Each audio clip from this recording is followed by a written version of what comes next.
I heard the front door open exactly at 7:43 p.m. Not because I was waiting for her, not anymore, but because I had been counting the seconds. Not in hope, in calculation. She walked in humming some upbeat tune like she hadn't been gone for a full week. Like she hadn't vanished into thin air and left me to rot in our house like a forgotten houseplant. She kicked off her heels, tossed her purse onto the couch, then froze. The silence hit her. Not the peaceful kind, the kind that screams. The kind that lets you know something important has changed, and there's no going back. She called my name once. Then again, a little louder. She checked the kitchen, the bedroom, the closet. That's when she saw it. Gone. Every single item of mine gone. My clothes, my work tools, my shaving cream. Even the baseball I kept from high school, the one she once said made me look sweetly pathetic. All of it vanished. She opened the drawer where we kept our joint documents. Empty. Then the safe. Empty. Then the banking app on her phone. Frozen. And that's when her voice cracked. Daryl? But I wasn't there. I had ghosted the entire marriage. All because 7 days earlier, her genius coworkers convinced her to run a little experiment. Ghost him for a week, they said. Make him miss you. Make him sweat. Reset the power balance. Establish dominance. Dominance. Like our marriage was a jungle, and I was some territorial threat they had to tame. They turned her into a handler. And me? Into a test subject. It started with her ignoring my good morning kiss, then disappearing into her phone, then staying at work late 3 days in a row. Then came the smirks, the pitying little sighs, the smug shrug when I asked, "Are we okay?" That shrug broke something in me. I didn't yell. I didn't accuse. I didn't chase. I documented. I copied every text, every calendar entry, every withdrawal. I made backup plans while she played games. Because Fallon didn't just ghost me. She let me see, day by day, that I was no longer a partner in this house. I was a pet project, a punchline. And the moment she thought I'd crawl back, I was already gone. But that was just the beginning. Because when someone builds their castle on control, they never expect the ground to vanish. To be continued. I wish I could say I planned this all along, that I had some grand revenge blueprint hidden in my sock drawer. But the truth is, I broke down first. Not in front of her. She never saw. But alone. In my car. In a grocery store parking lot. Of all places. It was day 3 of the silent treatment, and I had just spent an hour walking the aisles with a cart full of things I didn't need, just to avoid going home to her silence. She wasn't just ignoring me. She was performing the act of ignoring me. Like it was theater. A silent power play her coworkers were directing from the shadows. Fallon, the woman who once cried because I forgot our anniversary by 5 minutes, now stared straight through me like I was drywall. And if I even asked a question, she'd look at her phone, like she was following a script. Or worse, texting for further instructions. I started picking up on the patterns. Day 1, distant. No physical touch. Barely eye contact. Day 2, no verbal communication. Just gestures. Day 3, complete emotional shutdown. Day 4, passive smirks, like I was being tested and failing. Day 5, disappeared for the night. Claimed work retreat. No prior mention. And still I tried. I cooked her favorite food. Played the song from our wedding while doing the dishes. Left a note on her pillow. I even sent her a meme. A stupid little meme of a dog wearing sunglasses that said, "Still here. Still loyal." She left it on read. But on day 6, something snapped in me. It wasn't rage. It was clarity. A horrifying, bitter clarity. I sat at my desk and typed her name into a new document titled, Severance Plan. Not because I hated her, but because she was gone already, replaced by this cold, corporate clone who thought relationships were measured in control points. And that's when I started gathering. The photos, the receipts, the travel records, the messages she forgot to delete from her smartwatch. Because yes, Fallon is that careless. I saw what they were saying in their group chat. Ashley, Brielle, Vanessa, a little cult of superiority. Men are like dogs. Ignore them and they beg. She'll have him begging by Friday. Power is sexy, babe. Stay cold. They didn't know I was reading every word. So I got colder. Not mean. Not loud. Just quiet in a new way. I moved with purpose. Created new accounts. Called my cousin in Montana, who owed me a favor. Rented a small storage unit. Transferred savings slowly, in round numbers, so it didn't look suspicious. On day 7, she told me, with a smug look in her eyes, that she was heading to a girls' brunch. Left wearing heels and zero guilt. I watched her drive off and thought, this is the last time you'll ever walk out of this house as my wife. While she sipped mimosas and bragged about how obedient I was becoming, I packed everything. Every sock, every charger, every trace of myself. I even took the toaster. Why? Because I bought the damn thing, and I'll be petty if I want to be. By the time she returned the next evening, late and perfumed and humming some obnoxious pop song, I was gone. No warning. No note this time. Just a cold, echoing house. And silence. Real silence. To be continued. Fallon called me 12 times that night. I didn't answer once. The first few were probably casual, just confused. The next few were likely tinged with annoyance. But by the time she hit call number 10, I knew the panic had set in. I imagined her walking through the house, noticing how my things were missing one by one. My keys weren't in the dish. My slippers weren't by the door. My toothbrush was gone.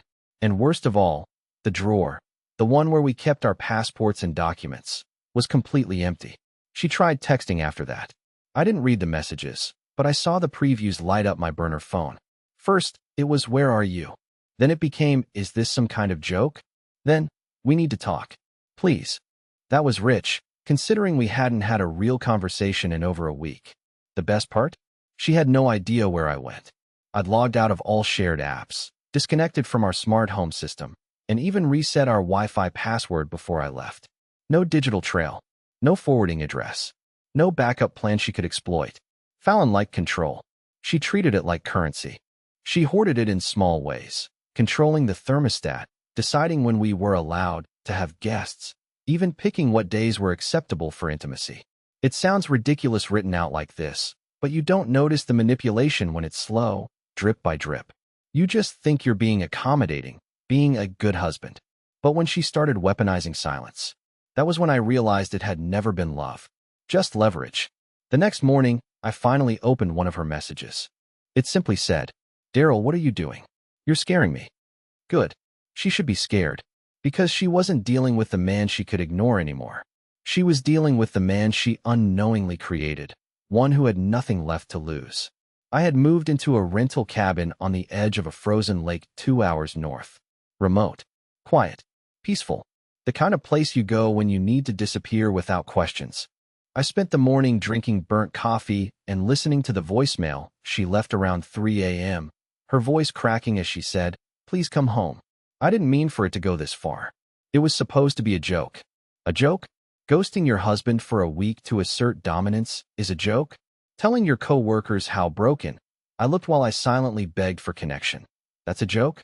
She had built a game, and suddenly she didn't want to play when she started losing. Typical. But I wasn't done. I hadn't just disappeared. I had set something in motion.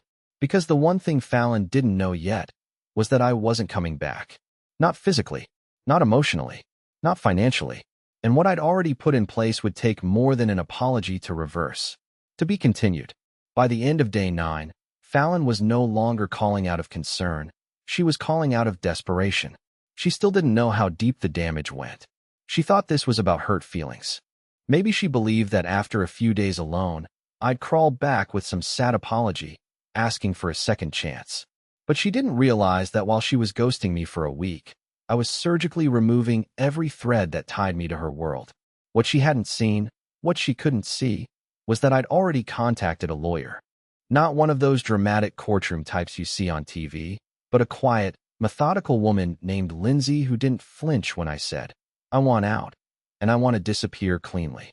Lindsay asked for documents. I sent them. Fallon had been careless with her digital footprint. The shared photo album she forgot to lock, the tax folder she left open on the desktop, the payment alerts from her girls' trips that were actually solo excursions to meet someone named D. Yes, I saw those receipts too. She thought hiding behind vague calendar entries like brunch with girls would shield her. But Fallon wasn't smart. She was smug. And smug people always leave trails. Meanwhile, the house was quietly shifting. 2 months earlier, Fallon convinced me to refinance it under her name only, telling me it was better for tax purposes. I acted clueless, said I didn't get it, and let her think she was playing me. What she didn't know is that I had never signed the final authorization. My signature on the updated deed? Never filed. She'd been bragging at work about her financial control, while I still legally owned half of everything, including the emergency fund she didn't know existed, including the backup savings account that had been silently growing since our 3rd year of marriage. She never noticed the small transfers. She never bothered to check. She was too busy assuming I'd always be right there, standing in the same spot, waiting for scraps of affection. I wasn't angry. I want to be clear about that. Anger gives people power over you. This wasn't about fury. It was about removing my energy from the space where it was wasted. I didn't want revenge. I wanted release. Freedom. Peace. Still, I had one more move to make. One last thread to sever. I opened our shared cloud account and uploaded a single image, just one. A photo of the empty closet. My side completely bare. Her side still stuffed with designer outfits, shopping bags, and overpriced shoes. Beneath the photo, I typed, "Power isn't control. It's knowing when to walk away." I knew she'd see it. I knew it would hit her harder than any insult or confrontation. Then I disabled her access. I went for a walk outside after that. It was cold, sharp, beautiful. The kind of air that reminds you you're alive. And as I looked out at the frozen lake in front of me, I realized something simple, painful, and true. Fallon didn't break me. She revealed me. To be continued. 3 days after I vanished, Fallon sent me a photo of her standing in our kitchen, mascara running, eyes red, her hand gripping the empty drawer where my keys used to be. No caption, just the image. Like she thought it would trigger something in me. Like she believed sadness was still a currency she could spend. I stared at it for a few seconds, saved it to a folder called Final Proofs, and didn't respond. The calls from her stopped for about 12 hours. I assumed she was regrouping, calling her inner circle, trying to figure out how to spin the story. And I know she told her coworkers I had a mental breakdown, or just needed space. That's how Fallon operated. Appearance first, truth optional. But what she didn't realize was that the real fallout hadn't even started yet. Lindsay, my lawyer, had finished reviewing everything. Bank statements, texts, metadata from Fallon's phone backups. One night, she left it unlocked on the kitchen counter. Just one. That was all it took. The messages between her and the so-called girls made me feel like I'd stepped into a support group for narcissists. They weren't just encouraging her to ghost me. They were training her. One even sent her a PDF titled The Power of Withholding. It had bullet points, charts, a glossary. Fallon called it self-help. I called it psychological warfare disguised as brunch talk. But what they failed to account for was that I'd been silently preparing for this version of Fallon for years. Every time she mocked my boring job or rolled her eyes when I talked about fixing machines, I kept note. Not mentally, literally. I kept a journal. I logged behavior. I documented timelines. Not out of paranoia, but out of survival. Because deep down, I knew something was always off. I just didn't want to believe it. And then came the detail that flipped everything. Lindsay found the name tied to Fallon's hotel reservations. D. Carter. The same man she insisted was just an old college friend who needed career advice. The same guy whose name popped up on her Venmo history with vague captions like "Cheers cocktail glass" and "Red heart kiss mark kiss mark." The same guy she swore she hadn't spoken to in over a year. Turns out, he wasn't just a friend. He was part of the exit strategy. Fallon's plan B, in case I ever actually grew a spine. She thought I'd fall apart when I saw his name. But all I felt was stillness. A quiet sort of relief.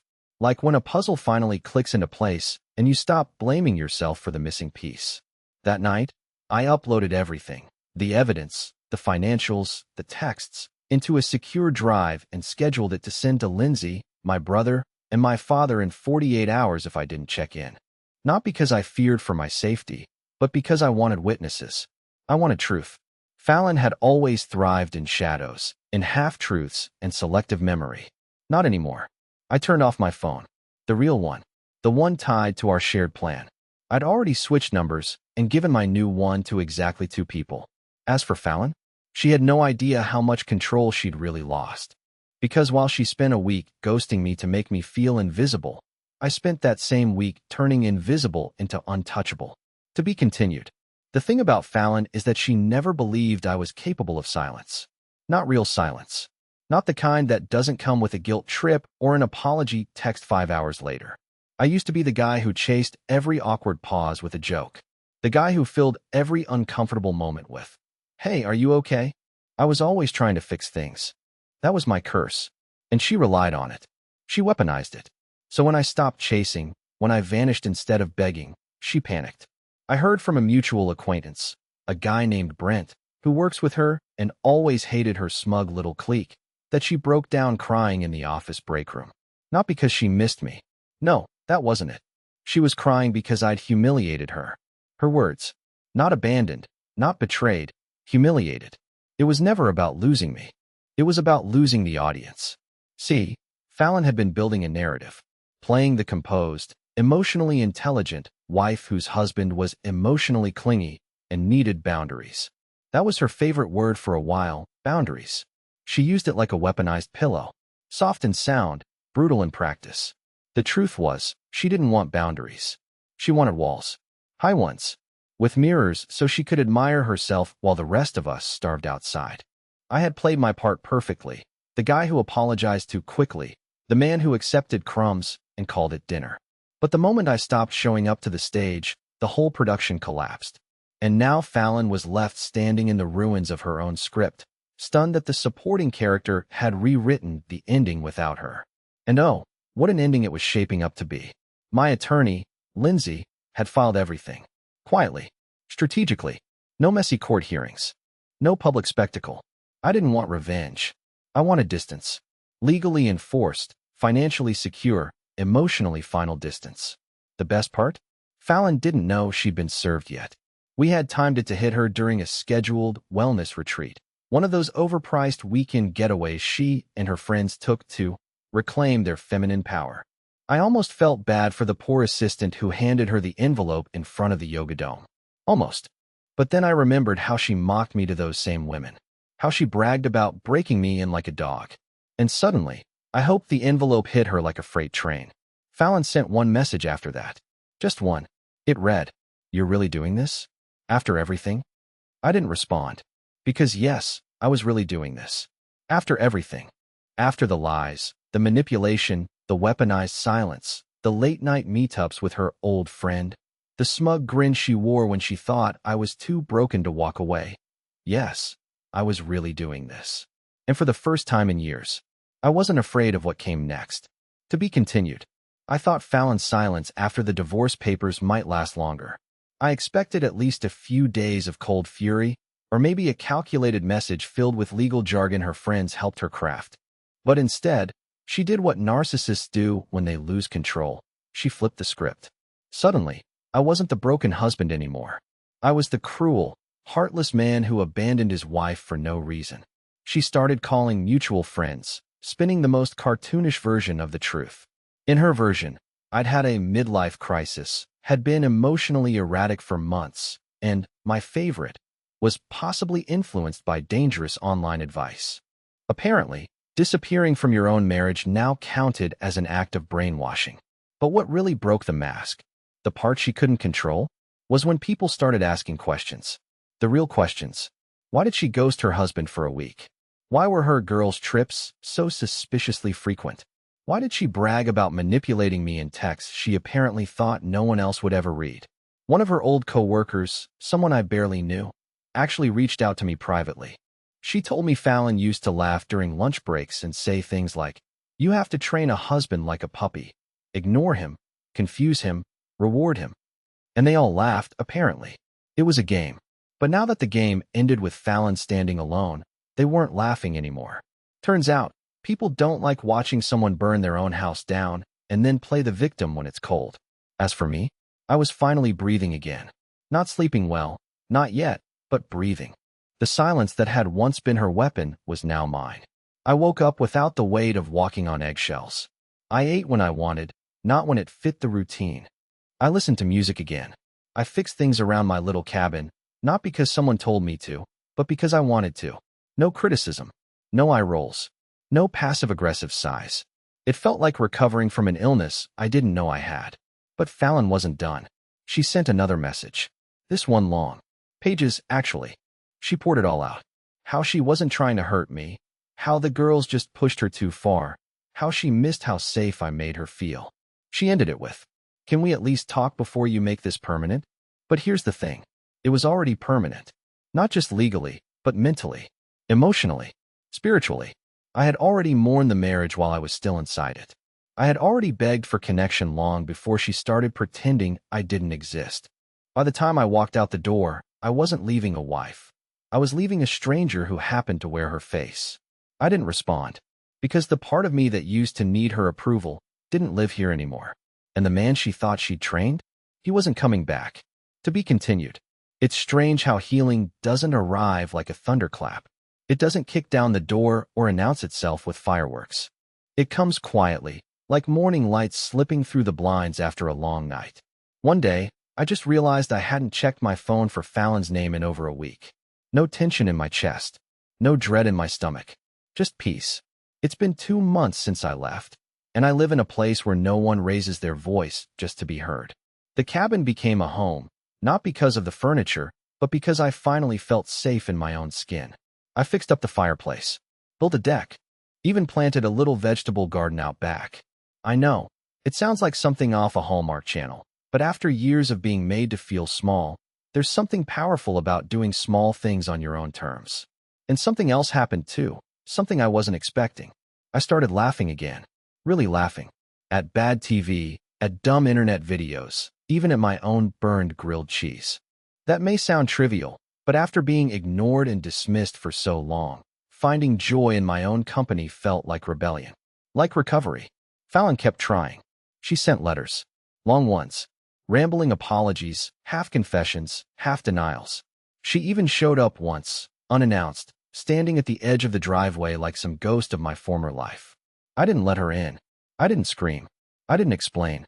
I just told her gently, "You lost access. This isn't yours anymore." She cried, of course. She begged.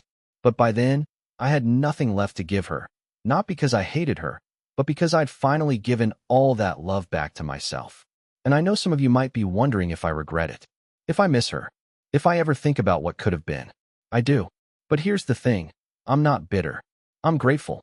Because it took Fallon's silence to teach me how loud my own instincts had been screaming. It took her games to show me the strength in walking away. And it took being ghosted to realize that disappearing isn't always running. It's sometimes the first step toward being found. A month ago, I joined a community repair project in a nearby town. I met new people, real people. One of them is a woman named Elise. She doesn't play games. She doesn't flinch when I talk about vending machines or old movies. She laughs at my bad jokes. She listens, not because she's studying me, but because she actually wants to hear. I'm not rushing into anything. I'm not desperate. But for the first time in years, I'm open. I'm present. And I know now, I'd rather be alone in truth than partnered in manipulation. So if you're watching this, and you're stuck in a place where you're begging to be seen, begging to be loved in fragments, let me tell you something from the other side. You are not too much. You are not too needy. You are just asking the wrong person. Sometimes, silence is not the end. It's the beginning of your own voice.